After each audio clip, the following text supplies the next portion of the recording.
LG dish వాషర్లో test mode on button ఒకటి, temperature button ఒకటి ప్రెస్ చేస్తే మనకు టెస్ట్ మోడ్ అనేది ఆన్ అవుతూ ఉంటుంది. దీంట్లో మీకు ఏదైనా ఎర్రర్ ఉన్నా, ఏదైనా ప్రాబ్లం ఉన్నా కూడా మిషన్లో ఎర్రర్ అనేది చూపెడుతూ ఉంటుంది. ఇది చూశారు కదా, ఇలా పోతూ ఉంటే ఏం చేస్తారంటే మనకు అక్కడ స్టార్ట్ బటన్ అనే బటన్ ఉంటుంది. ఆ బటన్ అనేది ప్రెస్ చేస్తూ ఉండాలి. అందులో ఒక్కొక్క ఆప్షన్ అనేది ఆ స్టార్ట్ బటన్ వల్ల మనకు స్టార్ట్ అవుతూ ఉంటుంది. ఏ బటన్లో ఎక్కడైనా ప్రాబ్లం ఉన్నా మనకు ఎర్రర్ అనేది అక్కడ కనిపిస్తుంది డిస్ప్లేలో. ఎర్రర్ ఏం లేకపోతే మనకు మిషన్ అనేది కంటిన్యూగా రన్నింగ్ అవుతూనే ఉంటుంది.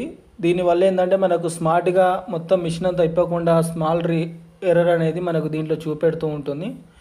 చూశారు కదా, మనకు నార్మల్గా ఏదైనా పార్ట్ ప్రాబ్లం ఉన్నా, ఏదైనా ఉన్నా కూడా మనకి ఇక్కడ టెస్ట్ మోడ్లో ఈజీగా ఎర్రర్ అనేది చూపెడుతూ ఉంటుంది.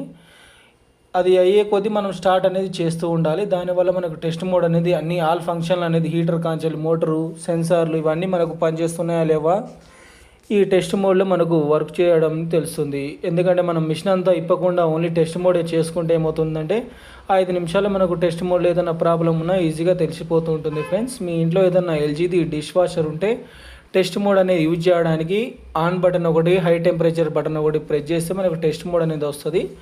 దానివల్ల మనకి ఏదైనా ప్రాబ్లం ఉన్నా కూడా దీంట్లో మనకు క్లియర్గా అనేది ప్రాబ్లం అంతా తెలిసిపోతూ ఉంటుంది. ఇది చూశారు కదా, ఇలాంటి స్టార్ట్ బటన్ ఒకటి ప్రెస్ చేసి సరిపోతుంది. Thank you friends.